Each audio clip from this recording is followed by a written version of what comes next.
নমস্কার, আমি সুপর্ণা। আজ আমি আপনাদের শোনাব শরদিন্দু বন্দ্যোপাধ্যায়ের লেখা একুল ওকুল।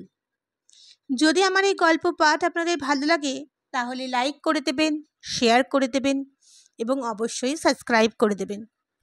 চলুন শুরু করা যাক। একুল ওকুল। 40 বছর বয়সে সাধুচরণ যেদিন হঠাৎ কাহকে কিছু না বলিয়া সংসার ত্যাগ করিয়া গেলেন, সেদিন গাঁয়ের সকলে এক বাক্যে বলিল, ইহা যে ঘটিবে তাহা কাহারও অবিদিত ছিল না। বরং সাধুচরণ প্রাণের মধ্যে এতখানি বৈরাগ্য পুষিয়া এতদিন সংসার করিল কি করিয়া, ইহাই আশ্চর্য। কিন্তু সাধুচরণের স্ত্রী সৌদামিনী চারিদিক অন্ধকার দেখিলেন। সৌদামিনীর বয়স তখন 28। বড় ছেলে নিমাই সবে 14 বছরে পা দিয়াছে, তখনও পাঠশালা ছাড়ে নাই। তাহার নিচে 3টি বোন। জমি জমানো সামান্য যাহা আছে তাহাতে সাধুচরণের বৈরাগ্যলিপ্ত চিত্ত ক্রমক্রমে গ্রাহ্য সাধন জোগাড় করিয়া চলিতেছিল। কিন্তু এখন তাহাও ঘুচিয়া গেল। কারণ সংসারের একমাত্র সমর্থ পুরুষ যদি বিনা বাক্য ব্যয়ে গৃহত্যাগ করে, তবে সংসার চলে কি করিয়া? 5 বছর সৌদামিনীর চোখের জল শুকাইল না। কিন্তু সংসারে একটা অলঙ্ঘনীয় নিয়ম আছে, দিন কাটিয়া যায়। চাকা ভাঙা পারিবারিক যন্ত্রটা যাহা আর কোনো দিন চলিবে না বলিয়া মনে হইয়াছিল, আবার নড়িতে আরম্ভ করিল। দেখা গেল সাধুচরণের অভাবে সেটা গুরুতর রকম জখম হইয়াছিল বটে, কিন্তু একেবারে অচল হয় নাই। ক্রমে সৌদামিনীর চোখের জল শুকাইল। জমিদার ভালো লোক। সৌদামিনীর অবস্থা বুঝিয়া তিনি আর কয়েক বিঘা জমি তাহাকে দিয়াছিলেন। খাজনাও কমাইয়া নামমাত্র রাখিয়াছিলেন। পাড়াগা হইলেও নিঃস্বার্থ লোক 2-1 ছিল।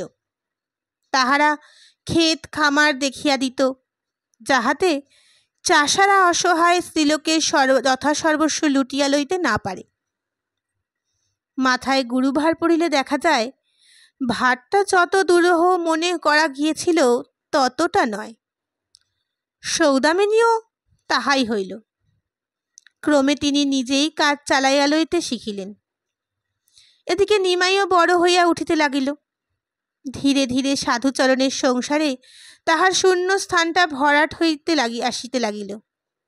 তাহার প্রথমা কন্যা সাবিত্রী বিবাহ যেদিন স্থির হইয়া গেল, সেদিন সৌদামিনী আবার সেই প্রথম দিনের মতো কাঁদিলেন। কিন্তু বেশিক্ষণ কাঁদিবার অবসর কই। চোখ মুছিয়া তাহাকে আবার মেয়ের বিবাহের কাজে লাগিতে হইল। সামান্য ঘরে সামান্য বরে বিবাহ, তবু প্রথম মেয়ের বিবাহ।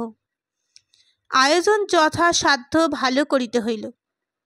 পাড়ার মোড়ল হাড়ুমুকুচ্ছে দেখিয়া শুনিয়া বলিলেন, হ্যাঁ, একলা মেয়ে মানুষ, কিন্তু বুকের পাটা আছে বলতে হবে বলিয়া গায়ে অন্যান্য প্রবীণ ব্যক্তিদের সঙ্গে গোপনে এই প্রশ্নটাই আলোচনা করিতে চলিলেন যে, সাধুচরণের বউ নিতান্ত অসহায় হইয়াও এত আয়োজন করিতে সমর্থ হইল কি রূপে।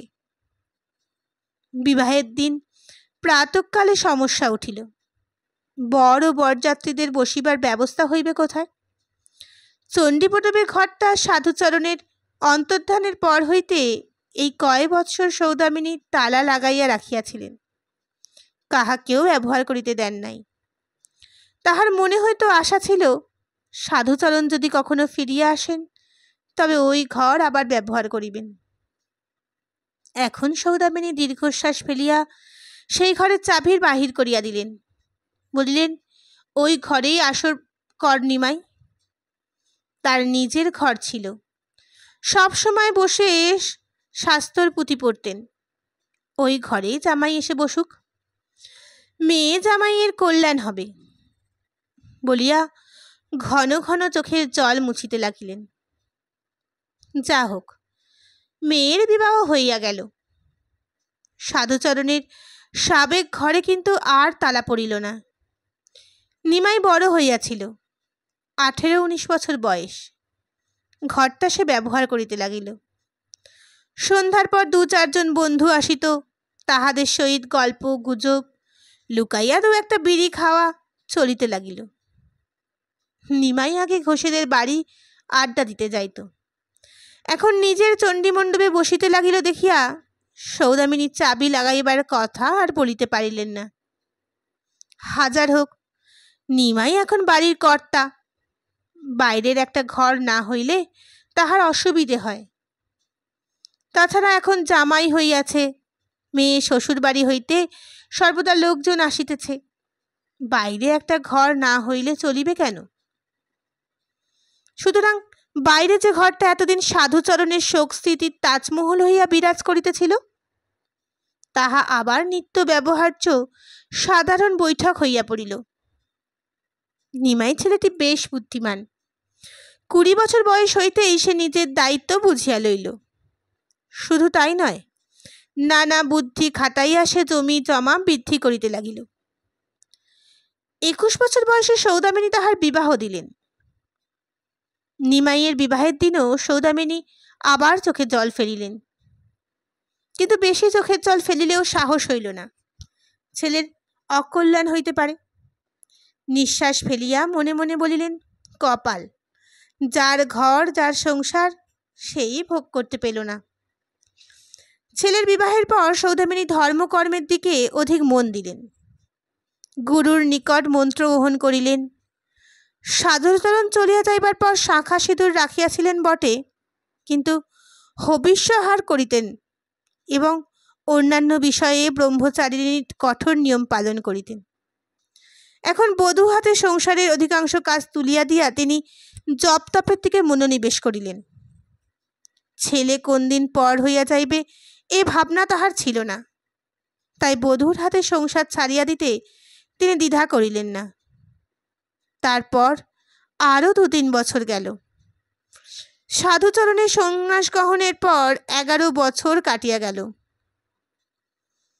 12 বছর স্বামী নিরুদ্দেশ থাকিলে কুশল পুতলি দাহ করিয়া রীতিমতো বৈধব্য আচার গ্রহণ করিতে হয়। পুরোহিত মশাইয়ের সঙ্গে এইসব বিধিবিধান সম্বন্ধে কথাবার্তা আরম্ভ হইয়াছে। এমন সময় হঠাৎ একদিন সাধুচরণ নিজের গৃহে ফিরিয়া আসিলেন। কার্তিক মাসের প্রভাত, তখনও ঘাসে ও গাছের পাতায় শিশির শুকায় নাই। পুটু সদর দরজায় জল ঢালা দিতেছিল। এমন সময় এক সন্ন্যাসী আসিয়া দাঁড়াইলেন। পুটু মুখখানি ভালো করিয়া দেখিয়া প্রশ্ন করিলেন, পুটু না? পুটু চমকিয়া মুখ তুলিল। সন্ন্যাসীর গায়ে একটা ময়লা ছেঁড়া আলখাল্লা, মাথায় রুক্ষ চুল, কাঁচা পাকা গোপদাড়ি, মুখে একটু করুণ হাসি। তাহাকে দেখিয়া পুটু হাতের ঘটি নামাইয়া থতমতভাবে বলিল, আপনি কে? সন্ন্যাসী দীর্ঘশ্বাস ফেলিয়া বলিলেন, আমি তোমার বাবা। সাধুচরণ যখন বিভাগী হইয়া যান তখন পুটুর বয়স ছিল 1.5 বছর, কিন্তু সে মায়ের কাছে গল্প শুনিয়া সব কথা জানিত। কিছুক্ষণ বিস্ফারিত চক্ষে চাইয়া থাকিয়া সে চিৎকার করিতে করিতে ভিতরের দিকে ছুটিল, ও মা, ও মেজদি, কে এসেছে দেখো, বাবা, বাবা এসেছে, ও মা। মুহূর্তের মধ্যে বাড়িতে হইচই পড়িয়া গেল। সৌদামিনী ছুটিতে ছুটিতে বাহিরে আসিয়া স্বামীকে দেখিয়া একেবারে তার পা জড়াইয়া উচ্চস্বরে কাঁদিয়া উঠিলেন, ওগো, এতদিন পর তুমি ফিরে এলে। সাধুচরণের চোখেও জল গড়াইয়া পড়িল। তিনি বলিলেন, হ্যাঁ লক্ষ্মী, আমি এসেছি, ওঠো। সৌদামিনী পা জড়াইয়া থাকিয়াই বলিলেন, আর চলে যাবে না বলো? সাধুচরণ বলিলেন, না, আর যাব না। সংসার ছেড়ে যাওয়াই আমার ভুল হয়েছিল লক্ষ্মী। যা খুঁজতে বেরিয়েছিলুম তা তো পেলুম না, এখন ঘরেই থাকব। দেখিতে দেখিতে গ্রামের লোক জড়ো হইয়া গেল। প্রবীণ ব্যক্তিরা সাধুচরণকে আশীর্বাদ ও প্রতিজ্ঞা জ্ঞাপন করিতে লাগিলেন। হারু মুকুজ্জে বলিলেন, সাধুচরণ, তুমি যে ফিরে এসেছো বাবা, এ শুধু তোমার সহধর্মিনী আর ছেলে মেয়ের পুণ্যে। সন্ন্যাসী হওয়া কি 4টিখানি কথা? বাবা, বাপ পিতামহের পুণ্যের জোর চাই। এই দেখো না, আমার 3-28 বয়স হলো, এখনো সংসারে জড়িয়ে আছি। চেষ্টা করলে কি আমি বৈরাগী হতে পারতুম না? এই তো সেবার জমিদার বাবুকে বলেছিলাম রাধা গোবিন্দের মন্দিরে সেবায়েত করে দিন, দেখুন সংসার ত্যাগ করতে পারি কিনা। ঘরে তৃতীয় পক্ষ আছে তো কি হয়েছে? তা সে যা হোক, এখন ফিরে এসেছ, ছেলে পুলে নিয়ে মনের সাধে ঘর সংসার করো, আমরা দেখে চোখ জুড়োই। উপস্থিত ছেলে বুড়ো সকলেই মুকুজ্জের এই সদিচ্ছায় সমর্থন করল। নিমাই ক্ষেত খামার পরিদর্শন করিতে প্রত্যুষে বাহির হইয়া গিয়াছিল। মাঠে পিতার আগমন সংবাদ শুনিতে পাইয়া ছুটিতে ছুটিতে ফিরিয়া আসিল। জটা জুটোধারী বাপকে দেখিয়া সে ক্ষণিক থতমত খাইয়া দাঁড়িয়া পড়িল, তারপর সংকুচিতভাবে প্রণাম করিল। সাধুচরণ তাহাকে বুকে জড়াইয়া ধরিলেন। তারপর কয়েকদিন ধরিয়া সাধুচরণের গৃহে যেন উৎসব লাগিয়া গেল। তাহার প্রত্যাবর্তনের বার্তা চারিদিকে রটিয়া যাইবার পর আশেপাশের গ্রাম হইতেও পরিচিত অপরিচিত নানা লোক তাহাকে দেখিতে আসিতে লাগিল। সাধুচরণ এই 11 বৎসর ধরিয়া ভারতবর্ষের নানা দেশ ভ্রমণ করিয়াছিল। সাধু যোগী অলৌকিক ব্যাপারও বোধ করি অনেক প্রত্যক্ষ করিয়া থাকিবেন। তাহার গল্প সকলে চমকৃত হইতে শুনিতে লাগিল। চণ্ডীমণ্ডপে লোক ধরে না। দিবা রাত্রির অধিকাংশ সময়ে সাধুচরণ বহুজন পরিবৃত্ত হইয়া তাহার সন্ন্যাসী জীবনের কাহিনী শুনাইতেছেন। বাড়ির ভিতরেও আনন্দের সীমা নাই। দলে দলে গায়ের মেয়েরা আসিতেছে। সৌদামিনীর চোখ কখনো জল কখনো হাসি। জপ তপ এখন প্রায় বন্ধ আছে। বিবাহিতা মেয়ে সাবিত্রী সংবাদ পাইয়া বাপকে দেখিতে আসিয়াছে। 2 অনুরা মেয়ে কালীপুটু মুহুর্মুহু বাইরে গিয়া বাপকে দেখিয়া আসিতেছে। বিশেষত পুটু তো আলতে ও গর্বে 8খানা, কারণ সেই প্রথমে পিতাকে আবিষ্কার করিয়াছে। মোটের ওপর একটা কল্পনাতীত উত্তেজনা ও বৈচিত্র্যের ভিতর দিয়া এই পরিবারের 7টা দিন কাটিয়া গেল। তারপর ধীরে ধীরে নতুনত্বের জৌলুস যখন কাটিয়া আসিল, তখন আবার স্বাভাবিকভাবে জীবনযাত্রা চালাইবার চেষ্টা হইল। সাধুচরণ বাইরের ঘরটায় অধিকার করিয়া রহিলেন। বাড়ির অন্দরের সহিত তাহার বিশেষ ঘনিষ্ঠ সম্পর্ক স্থাপিত হইল না। দীর্ঘকাল পরিব্রাজকের জীবন যাপন করিয়া তাহার নতুন অভ্যাস যাহা কিছু জন্মাইয়াছিল, তাহা তিনি নিজের মধ্যেই রাখিলেন। সন্ন্যাসীর জীবনে আধ্যাত্মিক উন্নতি কিছু হোক না হোক, একটা স্বাবলম্বনের ভাব ও বিলাস বিমুখতা জন্মে। সাধুচরণেরও তাহা জন্মিয়াছিল। তাই তাহার আগমনে পরিবারের একজন লোক বাড়িল বটে, কিন্তু দায়িত্ব বা অসুবিধে কিছু বৃদ্ধি হইল না। এইভাবে কার্তিক মাস কাটিয়া গেল। অগ্রহায়ণ মাসের গোড়ায় একদিন সন্ধ্যার পর তুলসী মঞ্চে প্রদীপ দেখাইয়া সৌদামিনী ছোট মেয়েকে বলিলেন, পুটু, বাইরে দেখে আয় তো কেউ আছে কিনা। পুটু এইমাত্র দেখিয়া আসিয়া বলিল, না মা, কেউ নাই, বাবা একলা বসে আছেন। সৌদামিনী তুলসী মূলে প্রদীপ রাখাইয়া বধূকে রান্না চাপাইবার আদেশ দিয়া ধীরে ধীরে বাইরে গেলেন। সাধুচরণের সঙ্গে তাহার নিভৃতে সাক্ষাৎ ঘটিবার সুযোগ বড় একটা হয় না। সন্ধ্যাকালে 2-1জন বাইরের লোক সর্বদাই তাহার কাছে আসিয়া বসে।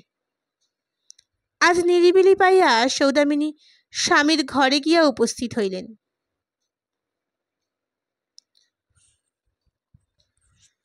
ঘরে রেডির তেলের প্রদীপ জ্বালা হইয়াছিল। সাধুচরণ একটা রুক্ষ কম্বল 2 কাঁধের ওপর তুলিয়া দিয়া স্থির হইয়া বসিয়াছিলেন। স্ত্রী প্রবেশ করিলে একটু নড়িয়া চড়িয়া বসিয়া বলিলেন, এসো লক্ষ্মী।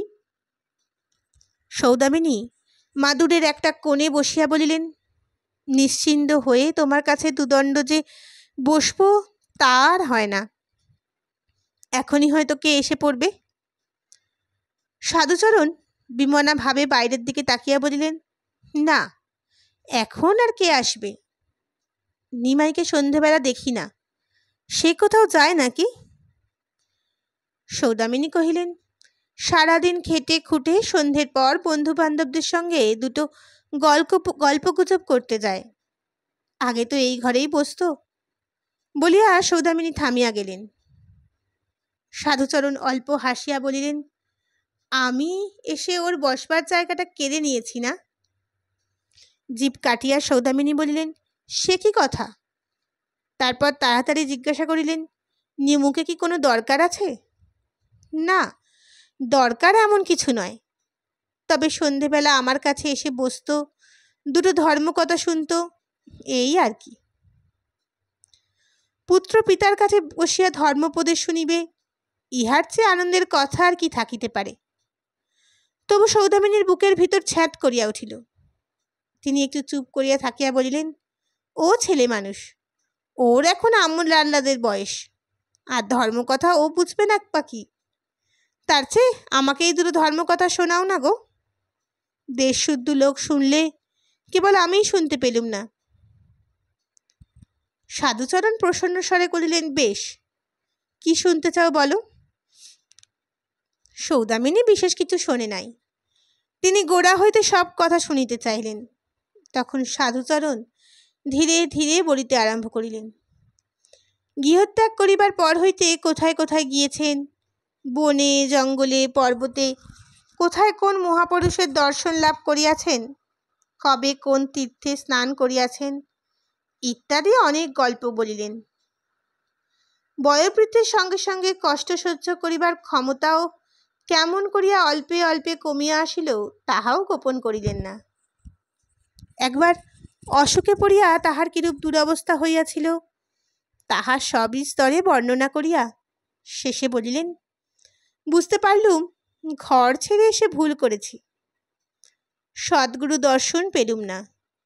তাছাড়া জীবনের শেষ দিন পর্যন্ত নিঃসম্বল ভাবে পথে পথে ঘুরে বেড়াবার মতো বৈরাগ্যের জোরও আমার নেই।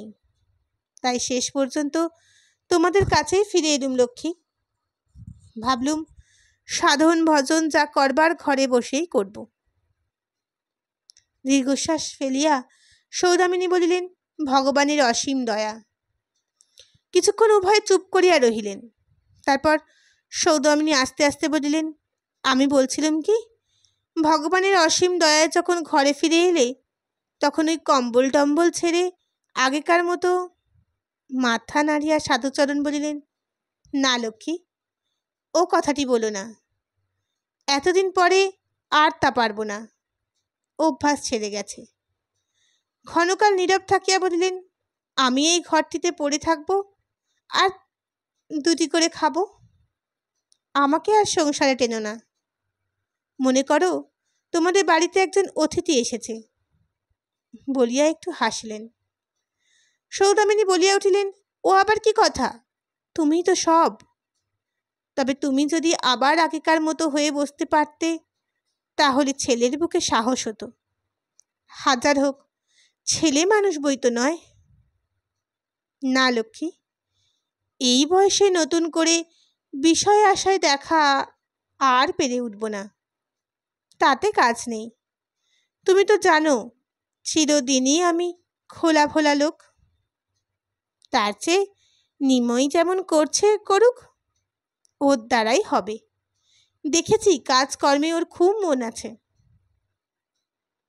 তৃপ্তির নিঃশ্বাস ফেলিয়া সৌদামিনী বলিলেন, তা আছে, ওই তো কবছর ধরে সব করছে। এর মধ্যেও। এই সময় বাইরে পদশব্দ শোনা গেল। সৌদামিনী গলা বাড়াইয়া দেখিলেন হারান দত্ত। হারান লোকটা নিষ্কর্মা, পরের বৈঠকখানায় আড্ডা দিয়ে বেড়ানোই তার পেশা। সৌদামিনী বিরক্ত হইলেন, গাত্রোত্থান করিয়া বলিলেন, খাবার এতক্ষণে তৈরি হলো, পুটুকে দিয়ে খবর পাঠাবো, দেরি করো না যেন। আচ্ছা, কে হারান নাকি? এসো হারান। আজ্ঞে কর্তা, জমিদার বাড়ি গিয়েছিলুম, সেখানে শুনে এলাম। শুনিতে শুনিতে সৌদামিনী অন্দরে প্রবেশ করিলেন। শনিবারে নিমাই নাকি শহরে গিয়েছিল। বেলা 1টার সময় ফিরিয়া আসিয়া স্নানাদির পর আহারে বসিলে সৌদামিনী তাহার সম্মুখে বসিয়া বলিলেন, কি হলো? নিমাই অন্নের গ্রাস তুলিয়া বলিল, কাল তারা মেয়ে দেখতে আসবে। সৌদামিনী উৎসুক স্বরে বলিলেন, তারপর ছেলেটিকে কেমন দেখলি? কালীর সঙ্গে মানাবে তো? বেশ মানাবে, একটু রোগা, কিন্তু তাতে কিছু আসে যায় না। বয়স কত হবে? হবে 19-20। এই সবে চাকরিতে ঢুকেছে, এখনো পাকা হয়নি। তার ভগ্নিপতি ডেপুটি পোস্টমাস্টার কিনা, তিনি চেষ্টা করে ঢুকিয়ে দিয়েছেন। শুনলাম শিগগিরই চাকরিতে পাকা হবে। সৌদামিনী খুশি হইয়া বলিলেন, হ্যাঁ রে, ছেলের বাপ নেই বুঝি? না, বাপ নেই, মা আছে। বড় 2 ভাই আছে, তারা কাটা কাপড়ের দোকান করে। 3 ভাই 51বর্তী, অবস্থা বেশ ভালো। এই ছেলেটি বংশের মধ্যে বিদ্বান, এন্ট্রান্স পাশ করেছে। সৌদামিনী তৃপ্ত হইয়া বলিলেন, বেশ হবে, একটা মেয়ে যদি চাকুরের ঘরে পড়ে তো মন্দ কি? শহরে একজন আপনার লোক রইল। তা হ্যাঁ রে, কি বুঝলি, টাকার কামড় খুব বেশি হবে নাকি? এখন তো দেনা পাওনার কোনো কথাই হয়নি, দেখা যাক কি চায়। হ্যাঁ, সে পরের কথা পরে, আগে মেয়ে দেখে পছন্দ তো করুক। কালী অবশ্যই অপছন্দের মেয়ে নয়। অন্যান্য আরও অনেক সাংসারিক কথার পর আহার শেষ করিয়া উঠিবার সময় নিমাই বলিল, মা, একটা খারাপ খবর আছে। শঙ্কিতভাবে সৌদামিনী বলিল, কি রে? নিমাই গলা খাটো করিয়া বলিলেন, রাধা গোবিন্দ মন্দিরের জন্য জমিদার বাবু একজন ভালো সেবায়েত খুঁজছিলেন। বাবার কথা তাকে বলেছিলুম, একরকম ঠিকও হয়ে গিয়েছিল, কিন্তু মাঝে থেকে একজন গিয়ে তার কাছে চুকলি খেয়েছে। সৌদামিনী কিছু জানিতেন না। নিমাই কথাটা যত সম্ভব গোপন করিয়াছিল, মাকে পর্যন্ত বলে নাই। কিন্তু তিনি নিমেষের মধ্যে সমস্ত বুঝিয়া লইয়া বলিলেন, তারপর আর কি? ফসকে গেল। কে চুকলি কেটেছে জানো? ওই হিংসুটে বুড়ো হাড়ো মুকুজ্জে। ওর নিজের লোভ ছিল কি না? বলিয়া নিমাই সক্রোধে মুখখানা বিকৃত করিল। সৌদামিনী ঠোঁটে ঠোঁট চাপিয়া কয়েকবার ঘাড় নাড়িলেন। পাড়াগাঁয়ে কে কিরূপ চরিত্রের লোক সকলেই জানে, অথচ পরস্পরকে দাদা, খুড়ো, জ্যাঠা বলিয়া আত্মীয়তার জীবন কাটাইয়া দেয়। ইহাতে নিজেদের কপটতার কথা ভাবিয়া তিল মাত্র লজ্জিত হয় না। সৌদামিনী জিজ্ঞাসা করিলেন, কি লাগিয়েছে মুকুজ্জে খুড়ো? আসন ছাড়িয়া উঠিয়া নিমাই বলিল, সে আর শুনে কি হবে, কুচুটে বুড়ো রাজ্যের মিথ্যে কথা লাগিয়েছে। তবু কি বলেছে শুনি না। শুনবে? বলেছে বাবা গাঁজাখোর। সৌদামিনী উঠে দাঁড়াইয়া তীব্রস্বরে বলিলেন, কি বলেছে? বাবা নাকি রোজ রাত্রিরে হারান দত্তের সঙ্গে বসে গাঁজা খান। আরো কত কি বলেছে কে জানে। এত বড় মিথ্যেবাদী ওই বুড়ো। আরক্ত মুখে সৌদামিনী বলিলেন, যত বড় মুখ নয় তত বড় কথা। মুকুজ্জে খুড়ো নিজের বুকে হাত দিয়ে কথা বলে না? ওর নাতনিকে ভাতারে নেয় না কেন? কেউ জানে না বুঝি? বলিয়া তিনি ছেলের কাছে ঘেঁষিয়া আসিয়া ক্রুদ্ধ চাপা গলায় মুখুজ্জের নাতনির অতি গুচ্ছ জীবন বৃত্তান্ত বর্ণনা করিতে লাগিলেন। নিমাই এঁটো হাতে দাঁড়াইয়া এই পরম রুচিকর কাহিনী শুনিল। তারপর বলিল, ও বুড়োকে আমি ছাড়ব না মা, কিন্তু এখন গোলমাল করে কাজ নেই। কালীর বিয়েটা আগে ভালোই হয়ে যাক। তুমি ভেবো না, একদিন না একদিন ও বুড়ো আমার হাতে এসে পড়বেই। তখন বলিয়া নিমাই দাওয়ার পাশে মুখ ধুইতে বসিল। পিতাকে গাঁজাখোর বলায় তাহার যত না রাগ হইয়াছিল, এই সূত্রে অমন লাভের চাকরি ফসকাইয়া যাওয়ায় সে আরও আগুন হইয়া উঠিয়াছিল। পরদিন দ্বিপ্রহরে শহর হইতে কালীকে দেখিতে আসিল। পাত্র তাহার 2 জন বন্ধু। মেহে দেখানো হইল। কালীচরণ সই মেয়ে, 15 বছর বয়স, বারন্ত গড়ন। মেয়ে দেখা হইলে পাত্র তাহার এক বন্ধুর কানে কি বলিল।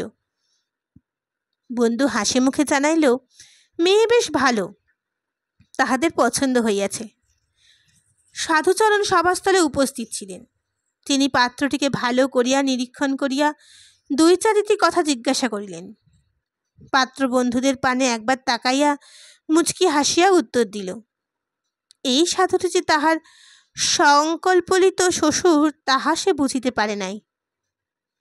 জলযোগ শেষ করিয়া পাত্রের দল পুনশ্চ কন্যা সম্বন্ধে তাহার পারিতোষ জ্ঞাপন করিয়া প্রস্থান করিল। বাড়িতে সকলেই হৃষ্ট। সৌদামিনী আড়াল হইতে পাত্রকে দেখিয়াছিলেন। তাহার বেশ পছন্দ হইয়াছিল। ছেলেটি একটু রোগা বটে, কিন্তু চটপটে। শহরে ছেলে কিনা, কথায় বার্তায় দিব্যি চোস্ত। সন্ধ্যার সময় সাধুচরণ নিমাইকে নিজের ঘরে ডাকাইয়া পাঠাইলেন। পিতা পুত্রের কিয়ৎকাল কথা হইল।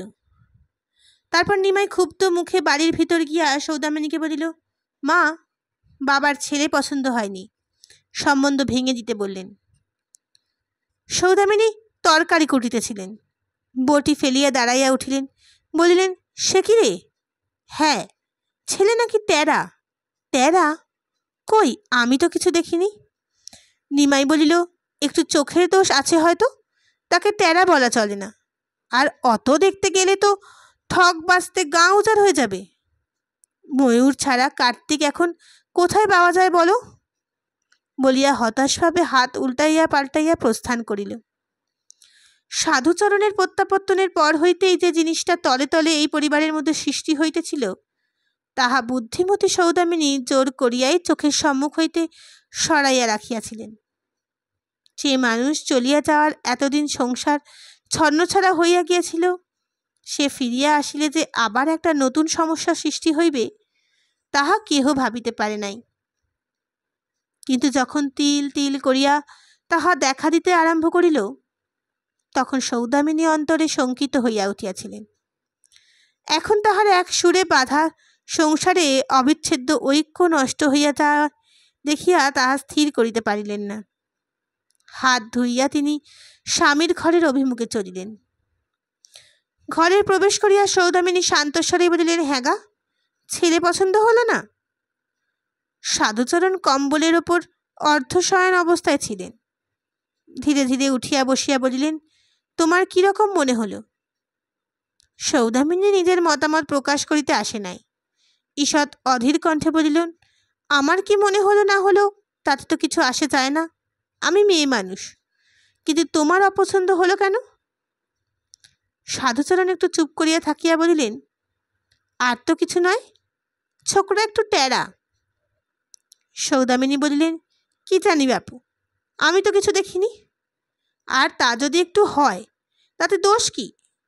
আর সব দিক দিয়ে তো ভালো।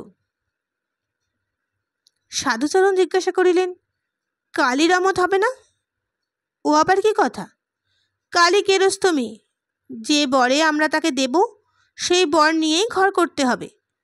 আর অপছন্দই বা হবে কেন?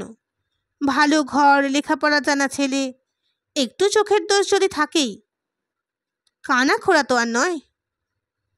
অল্প হাসিয়া সাধুচরণ বলিলেন, খোড়া বা নুলো হলে বরং ভালো ছিল লক্ষ্মী, কিন্তু এ পাত্রের হাতে মেয়ে দিতে আমার মন সরছে না। কেন? সৌদামিনীর কণ্ঠে একটা অনিচ্ছাকৃত তীব্রতা আসিয়া পড়িল। সাধুচরণ আবার কিছুক্ষণ নীরব রহিলেন। বোধহয় নিজের আপত্তিটাকে ভাষায় রূপ দিবার চেষ্টা করিলেন। শেষে বলিলেন, যোগ সাধনার কথা তোমাকে তো বোঝাতে পারবো না, কিন্তু যে ছেলে টেরা, ভ্রু মধ্যে যার দৃষ্টি স্থির হবার উপায় নেই, তাকে যে ভগবান মেরেছেন, সে যে কোনো কালেই ধর্মকর্ম করতে পারবে না। সৌদামিনী স্তম্ভিত হইয়া কিছুক্ষণ চাহিয়া রহিলেন। সাধুচরণ আপত্তিমর্ম হৃদয়গমন করিতে পারিলেন না বলিয়া নয়, হঠাৎ একটা বিভ্রম জন্মিল। মনে হইল তাহার এই স্বামী তাহার কাছে সম্পূর্ণ অপরিচিত। কোথাও তাহাদের মনের সাদৃশ্য পর্যন্ত নাই, এবং একদিন যে এই লোকটির সঙ্গে নিবিড় দাম্পত্য বন্ধনের ভিতর দিয়া জীবনযাপন করিয়াছেন, তাহাও অসম্ভব বলিয়া মনে হইল।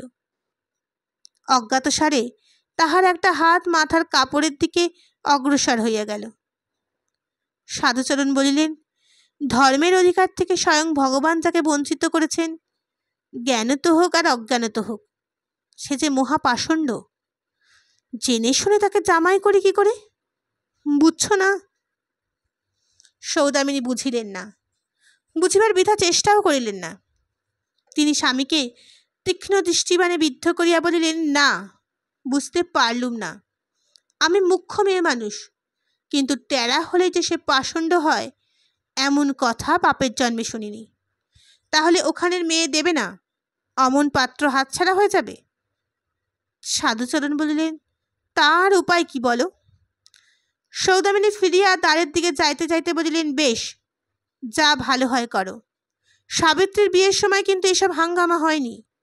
সৌদামিনী দ্বার অতিক্রম করিবা যাইবার পর সাধুচরণ তাকে ফিরিয়া ডাকিলেন। সৌদামিনী মুখ ফিরিয়া বলিলেন, কি বলবে বলো, আমার সৃষ্টি কাজ পড়ে রয়েছে। সাধুচরণ একটু বিষণ্ণ ভাবে বলিলেন, আমি সংসারী, সংসারের বড় কিছু বুঝি না। আমার যা মনে হলো বললুম। তোমরা যদি মনে বোঝো, তোমাদের কাজে আমি ঝগড়া বাঁধিয়ে উৎপাত করতে চাই না, বলিয়া চক্ষু বুঝিয়া আবার কম্বলের ওপর দেহ প্রসারিত করিলেন। সৌদামিনী কিছুক্ষণ দাঁড়িয়া রহিলেন। তারপর নিরস্বরে বলিলেন, তার কি করে হবে? তুমি হলে বাড়ির কর্তা, ভালো হোক মন্দ হোক তোমার হুকুমই মেনে চলতে হবে, বলিয়া অসন্তোষপূর্ণ মেঘাচ্ছন্ন মুখে প্রস্থান করিলেন। কয়েকদিন কাটিয়া গেল। কালীর বিবাহের কথা আপাতত ধামাচাপা পড়িয়া গিয়াছিল বটে, কিন্তু নানা খুঁটিনাটির ভিতর দিয়া সংসারের অসন্তোষ ও চিত্তক্ষোভ ক্রমে বাড়িয়া চলিয়াছিল। সাধুচরণের সেবা যত্ন লইয়াও একটু আধটু ত্রুটি হইতে আরম্ভ করিয়াছিল। বাড়িতে একমাত্র পটু তাহার বাবার প্রতি ভালোবাসা ও অনুরাগ অক্ষুণ্ণ রাখিতে পারিয়াছিল। সে ছেলে মানুষ, সংসারিক ভালো মন্দের জ্ঞান তাহাকে আক্রমণ করে নাই বলিয়াই বোধ করি সে নিরপেক্ষ রইয়া গিয়াছিল। বেলা 11টার সময় পুটু বাহির হইতে আসিয়া বলিল, মা, বাবা চান হয়ে গেছে, ভাত বাড়ো, বলিয়া রান্নাঘরের দাওয়ায় একটা আসন পাতিতে প্রবৃত্ত হইল। সৌদামিনী বলিলেন, আসন তুলে রাখ পটু, এখনো ভাত নামেনি। ভাত নামেনি?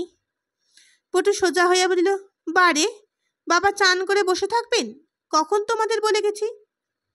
সৌদামিনী ধমক দিয়া বলিলেন, তুই থাম, যা বলছি কর।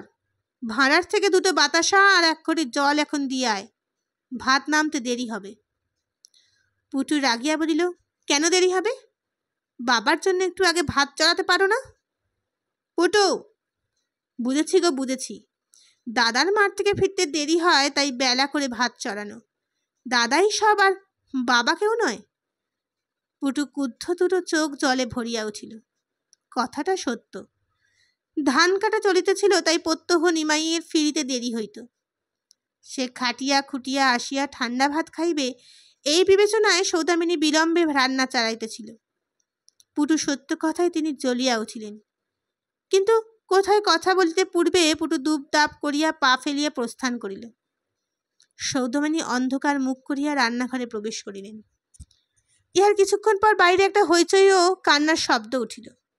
বাড়ি শুদ্ধ লোক ছুটিয়া বাহিরে গিয়া দেখিল, কৈবর্ত বিদু হাজরা সাধুচরণের পা 2টো ধরিয়া ভেউ ভেউ করে কাঁদিতেছে, এবং সেই সঙ্গে চিৎকার করিয়া যাহা বলিতেছে তাহার এক বর্ণও বুঝিতে না পারিয়া সাধুচরণ পায় 2টির আশা ছাড়িয়া দিয়া হতভম্ব হইয়া বসিয়া আছেন। গণেশ বাড়ির একমাত্র ভিত্ত, সে সাধুচরণের বিপদ দেখিয়া তাড়াতাড়ি বিদু হাজরাকে সরাইয়া আনিয়া বলিল, কাঁদছ কেন বিধু? কি বলবে কর্তাবাবুকে, স্পষ্ট করে বলো না। বিদু হাজরার ক্রন্ধন কিন্তু বন্ধ হইল না। তাহার কাঁচা পাকা দাড়ি বাইরে জল গড়াইয়া পড়িতে লাগিল। তবু অপেক্ষাকৃত পরিষ্কার স্বরে সে বলিল, গরিবের মুখের গ্রাস কর্তা, ওই 1.5 বিঘে জমির উপরই সারা বছর ভরসা। আপনি সাধু সন্ন্যাসী লোক, তাই আপনার পায়েই ছুটে এলুম। আপনি না রক্ষে করলে গরিবকে আর কে রক্ষে করবে পারবে না। সাধুচরণ বিপন্ন ভাবে চারিদিকে তাকাইয়া বলিলেন, কি হয়েছে আমি তো কিছুই বুঝতে পারছি না। তখন অনেক যত্নে অনেক সওয়াল করিয়া কথাটা বিধু হাজরার নিকট হইতে উদ্ধার হইল। নিমাইয়ের জমির আলে বিধু হাজরার জমি। বিধু অন্যান্য বারের মতো এবারও জমি চাষাবাদ করিয়াছে, কিন্তু ধান কাটতে গিয়া দেখিল নিমাইবাবু তাহার ধান কাটিয়া লইতেছেন। বিধু ওজোর করিয়া নিমাইকে বলিয়াছিল যে জমি তাহার, তিনি নিলামে উহা খরিদ করিয়াছেন। বিধু জমি অবশ্য কানাই মণ্ডলের কাছে বন্ধক ছিল, কিন্তু কবে যে কানাই মণ্ডল মোকদ্দমা করিয়াছে এবং তারপর আদালতের ডিক্রির জোরে জমি হস্তান্তরিত হইয়া গিয়াছে বিধু কিছুই জানে না। সে নিশ্চিন্ত মনে জমি চাষ করিয়াছে, কিন্তু এখন দেখা যাইতেছে যে ধান রোপাই হইবার বহু পূর্বে জমি নিমাইবাবুর দখলে চলিয়া গিয়াছিল। এখন ধান পাকিয়াছে দেখিয়া তিনি জোর করিয়া ধান কাটিয়া লইতেছেন। ব্যাপারটা আগাগোড়া হৃদয়ঙ্গম করিয়া সাধুচরণ স্তব্ধ হইয়া বসিয়া রহিলেন। পাড়াগাঁয়ে এইরূপ ঘটনা বিরল নয়। গরিব মূর্খ চাষা মহাজনের নিকট জমি বাঁধা দিয়ে টাকা ধার করে, তারপর কয়েক বৎসর নিরুপদ্রবে কাটিয়া যায়। হঠাৎ একদিন চাষা দেখে আদালতের ডিক্রি জারি হইয়াছে, এমনকি আর একজন আসিয়া দখল লইয়া বসিয়াছে, অথচ সে কিছুই জানে না। সে যখন জানিতে পারে তখন হাহাকার করা ছাড়া আর কোনো উপায় থাকে না। বিধু আবার সাধুচরণের পায়ের ওপর আছড়াইয়া পড়িয়া বলিল, মরে যাব কর্তা, স্বগোষ্ঠী না খেতে পেয়ে মরে যাব। ওই 1.5 বিঘেই ভরসা, আর কোনো 1 কাঠা জমি নেই। গা শুদ্ধ লোককে ডেকে জিজ্ঞাসা করুন, আপনি আমার বাপ তুল্লি, নিমাই দাদা আর বাপের ঠাকুর, আপনারা গরিবকে মাথায় পা দিয়ে ডুবিয়ে দেবেন না। এই সময় নিমাই মাঠ হইতে ফিরিল। চণ্ডীমণ্ডপের দিকে একবার তাকাইয়া সে ভিতরে প্রবেশ করিতেছিল। সাধুচরণ তাহাকে ডাকিলেন। নিমাই মুখ কালো করিয়া আসাইয়া দাঁড়াইল। সাধুচরণ জিজ্ঞাসা করিলেন, বিধু যা বলছে তা সত্যি? তুমি ওর জমি নিলামে খরিদ করে নিয়েছ? সংক্ষেপে নিমাই বলিল, হ্যাঁ। সাধুচরণ একটু চুপ করিয়া রহিলেন। কাজটা ওকে জানিয়ে করলেই ভালো হতো নাকি? নিমাই বলিল, যার জমি মহাজনের কাছে বন্ধক আছে সে নিজে খোঁজ রাখে না কেন? আমি তো লুকিয়ে কিনিনি, সদর নিলামে কিনেছি। সাধুচরণ ব্যথিত স্বরে বলিলেন, সে কি কথা ঠিক নিমাই, কিন্তু জমি যখন দখল করলে তখনও কি জানানো তোমার উচিত ছিল না? ও গরিব মানুষ, খরচপত্র করে পরিশ্রম করে ধান উপজেছে, সেই ধান তুমি কেটে নিচ্ছ। অবরুদ্ধ ক্রোধের স্বরে নিমাই বলিয়া উঠিল, কে বলে ও ধান উপজেছে? আনুক দেখি একজন সাক্ষী। বলিয়া আরক্ত চক্ষে চারিদিক চাহিল। সকলেই জানিত কে ধান উৎপন্ন করিয়াছে, কিন্তু মুখ ফুটিয়া বলিবার সাহস কাহারও হইল না। হতাশ সুরে সাধুচরণ বলিলেন, সাক্ষী সাবুত হয়তো বিধু আনতে পারবে না, কিন্তু সত্যি ওই তো জমি চাষ করেছে। জমি যদি তোমারই হয়, তবু যখন চাষ করেছে তখন অন্তত অর্ধেক ধান তো ওর প্রাপ্য। আমি পারবো না, জমি আমার, আমি চাষ করেছি। বিধুর ক্ষমতা থাকে আদালত থেকে ধান আদায় করে নিক। বলিয়া নিমাই আর বাক বিতণ্ডা করিবার জন্য দাঁড়াইল না। কোট বিকৃত মুখে দ্রুত পদে বাড়ির ভিতর প্রবেশ করিল। রেলের ইঞ্জিনের মতো ধীরে ধীরে গতি সঞ্চয় করিয়া এতদিনে এই পরিবারের ঘটনাবলী হঠাৎ ঊর্ধ্বশ্বাসে ছুটিতে আরম্ভ করিল। যেদিন মধ্যাহ্নে এই ব্যাপার ঘটিল তার পরদিন হাটবার। গণেশ ভৃত্য বাড়ির কাজ সারাইয়া হাটে যাইবার জন্য সৌদামিনীর কাছে আসিয়া দাঁড়াইল। গ্রাম হইতে প্রায় ক্রোশ 3 দূরে হাট বসে। সপ্তাহে একবার করিয়া সেখান হইতে সংসারের বাজার হাট প্রয়োজনীয় দ্রব্য কিনিয়া আনা হয়। সৌদামিনী বাজারের পয়সা গণেশকে বুঝাইয়া দিয়া চলিয়া যাইতেছিলেন। গণেশ কুণ্ঠিত স্বরে বলিলেন, মা, কি রে? বলিয়া সৌদামিনী ফিরিলেন। গণেশ ইতস্তত করিয়া বলিলেন, মা, আর 4 আনা পয়সা চাই। সৌদামিনী আশ্চর্য হইয়া বলিলেন, আর 4 আনা পয়সায় কি হবে? লজ্জায় ঘাড় হেট করিয়া গণেশ আস্তে আস্তে বলিল, বড়বাবু বললেন হাট থেকে 4 আনার গাঁজা কিনে আনতে। সৌদামিনী যেন পাথর হইয়া গেলেন। কিছুক্ষণ তাহার বাং নিষ্পত্তি হইল না। তারপর সভয়ে একবার চারিদিকে তাকিয়া আঁচল হইতে 4 আনা পয়সা গণেশের হাতে ফেলিয়া দিয়া তিনি দ্রুত পদে নিজের শয়ন ঘরে প্রবেশ করিলেন। গণেশের মুখের থেকে চোখ তুলিয়া চাহিতে পারিলেন না। লজ্জায় ও ধিক্কারে তাহার সমস্ত অন্তর ছিছি করিতে লাগিল। সেদিন সৌদামিনী তার ঘর হইতে বাহির হইলেন না। শরীর অসুস্থ বলিয়া মেঝে একটা কম্বলের ওপর পড়িয়া রহিলেন। রাত্রেও জলস্পর্শ করিলেন না। কালী ও পটু তার সহিত এক শয্যায় শয়ন করিত। তাহারা ঘুমিয়া পড়িলে রাত্রি প্রায় 11টার সময় তিনি শয্যা ছাড়িয়া উঠিলেন। নিঃশব্দে দরজা খুলিয়া বাহিরে স্বামীর ঘরে গেলেন। সাধুচরণ তখন কম্বলের ওপর যোগাসনে বসিয়াছিলেন। রক্ত নেত্র মেলিয়া চাহিলেন। দ্বার ভেজাইয়া দিয়া সৌদামিনী একবার ঘরের চারিদিকে চাহিলেন। ঘরে কেহ নাই। তখন তিনি 2বার নিঃশ্বাস টানিয়া তৃপ্ত চাপা স্বরে বলিলেন, মুকুজ্জে খুড়ো তাহলে মিথ্যে বলেনি। সাধুচরণ মৌতার তখন জমাট বাঁধিয়াছে। তিনি গম্ভীর কণ্ঠে প্রশ্ন করিলেন, কি বলেছে মুখুজ্জ খুড়ো? যা বলেছে তা সত্যি। বলেছে তুমি গাঁজা খাও। মাথাটি দুলাইতে দুলাইতে সাধুচরণ বলিলেন, হ্যাঁ খাই। গাঁজা খেলে সাধন মার্গের সুবিধা হয় বলিয়া ফিক করিয়া হাসিলেন। সৌদামিনী চলিয়া উঠিলেন। পোড়া কপাল তোমার সাধন মার্গের। ও কথা মুখে আনতে লজ্জা করে না? আর সাধন করতে যদি চাও তবে ঘরে ফিরে এলে কেন? ও, আমার সোনার সংসার দুটি উচ্ছন্নে গেল। সাধুচরণ ঈষৎ গরম হইয়া বলিলেন, উচ্ছন্ন গেল কেন? কেন তুমি এই কথা জিজ্ঞাসা করছো? মেয়ের এমন সংস্কার সম্বন্ধ তুমি ভেঙে দিলে। ছেলে ঠাকুর মন্দিরের চাকরি জোগাড় করে দিলে, তাও তোমার গাঁজা খাওয়ার জন্য ভেস্তে গেল। তারপর আবার জমি জমা নিয়ে ছেলের পেছনে লেগেছ। কোথায় যে বিধু হাজরা আর কোথায় হয় ছেলের সঙ্গে লড়াই করছো। এখন আবার চাকর বাকর দিয়ে গাঁজা আনিয়ে সদরে গাঁজা খাওয়া আরম্ভ করলে। উচ্ছন্নে যাওয়ার কাকে বলে শুনি? সাধুচরণ হঠাৎ সপ্তমে চলে গেলেন। চিৎকার করিয়া বললেন, বেশ করি গাঁজা খাই। আমার খুশি আমি খাবো। এ সংসার কার? জমি জমা ঘর বাড়ি কার? আমার। আমি যা ইচ্ছা করব। সৌদামিনী দুচক্ষে আগুন ছুটিতে লাগিল। তীব্র অনুচ্চ কণ্ঠে বললেন, চেঁচিও না অত। সহজ ঘুমাচ্ছে। জমি জমা ঘর বাড়ি একদিন তোমার ছিল বটে, কিন্তু এখন আর নেই। জমিদারি সেরেস্তায় খোঁজ নিলেই জানতে পারবে।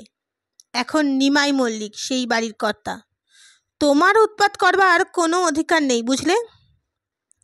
ভ্রু মধ্যে অকস্মাৎ হাতুড়ির ঘা খাইলে যেন সাধুচরণের নেশা ছুটিয়া গেল। সৌদামিনী এরকম চেহারা তিনি পূর্বে কখনো দেখে নাই। তিনি ফ্যাল ফ্যাল করিয়া তাকিয়া রহিলেন। তারপর মুড়ের মতো বলিলেন, আমার কোনো অধিকার নেই? না, নেই। এ কথা ভালো করে বুঝে নাও। তোমার ওইসব লক্ষ্মী ছাড়া বৃত্তি এ বাড়িতে চলবে না। এই আমি শেষ কথা বলে গেলুম। বলিয়া জ্বলন্ত মশালের মতো সৌদামিনী ঘর থেকে বাহির হইয়া গেল। অল্পমাত্র ভোর হইতে আরম্ভ করিয়াছে, তখনও কাক কোকিল ডাকে নাই। এমন সময় সৌদামিনীর ঘরের দরজায় মৃদু টোকা পড়িল। সৌদামিনীর চোখে নিদ্রা ছিল না। তিনি শুষ্ক চক্ষু মেলিয়া শুইয়াছিলেন। উঠিয়া দ্বার খুলিয়া দেখিলেন সাধুচরণ দাঁড়ায় আছে। তার গায়ে সেই প্রথম দিনের আলখাল্লা, কাঁধে কম্বল, বগলে সেই পুরাতন ঝুলি। সৌদামিনীকে হাতের ইশারায় একটু দূরে লইয়া গিয়ে মৃদু স্বরে সাধুচরণ বলিলেন, লক্ষ্মী, আমি যাচ্ছি। সৌদামিনী কণ্ঠ কে যেন চাপিয়া ধরিল। তিনি রুদ্ধ নিঃশ্বাসে বলিলেন, যাচ্ছ? হ্যাঁ লক্ষ্মী। সংসারে আমার মন টিকছে না। কিছুক্ষণ নিস্তব্ধ থাকিয়া সৌদামিনী অবরুদ্ধ কণ্ঠে বলিলেন, আমার কথায় রাগ করে কি তুমি চলে যাচ্ছ? মাথা নাড়িয়া সাধুচরণ বলিলেন, না, সেজন্যে নয়, কিন্তু তোমার কথা সত্যি। সংসারে আমার অধিকার নেই। একটু থামিয়া বলিলেন, প্রথম যেদিন সংসার ছেড়ে গিয়েছিলুম সেদিন ভুল করে গেছিলুম। আবার যেদিন ফিরে এলুম সেদিন তার চেয়েও বড় ভুল করলুম। ভুলে ভুলেই জীবনটা কেটে গেল। সত্যিকার পথ চিনে নিতে পারলুম না। ললাট লিখন। সৌদামিনীর নিকট হইতে কোনো জবাব আসিল না। সাধুচরণ তখন ঈষৎ হাসিবার চেষ্টা করিয়া বলিলেন, তোমাদের একটা কম্বল নিয়েছি, বোধহয় সেই জন্য কোনো অসুবিধে হবে না। তাহলে চললুম লক্ষ্মী, হাত দেরি করব না। অন্ধকার থাকতে থাকতেই গ্রাম পেরিয়ে যেতে চাই। সাধুচরণ তবু একটু ইতস্তত করিলেন। হয়তো সৌদামিনীর নিকট হইতে একটা মৌখিক বাধা নিষেধ প্রত্যাশা করিলেন। তারপর উদ্গত দীর্ঘশ্বাস চাপিয়া নিরাশ্রয় আত্মীয়হীন পৃথিবীর পথে পা বাড়াইলেন। যাইবার সময় খোলা দরজা দিয়ে পুটুর ঘুমন্ত মুখখানি একবার সতৃষ্ণ নয়নে দেখিয়া লইলেন। সৌদামিনী কাঠ হইয়া দাঁড়াইয়া রহিলেন। তাহার চোখ দিয়া নিঃশব্দে অশ্রু ঝরিয়া পড়িতে লাগিল বটে, কিন্তু একটা না বলিয়াও তিনি স্বামীর গতিরোধ করিতে পারিলেন না। তখন রোদ উঠিয়াছে। শয়নঘর হইতে বাহিরে আসিয়া সৌদামিনী ভারী গলায় সদক্ষিতা বধূকে বলিলেন, বৌমা, পুকুরে একটা ডুব দিয়ে এসে বাড়ির তাড়াতাড়ি রান্না চালিয়ে দাও, নিমু আজ শহরে যাবে। বধূর চোখে সপ্রশ্ন দৃষ্টি দেখিয়া বলিলেন, কালীর জন্য যে পাত্র দেখা হয়েছিল তাদের সঙ্গে কথাবার্তা পাকা করতে হবে তো, সামনেই আবার পৌষ মাস।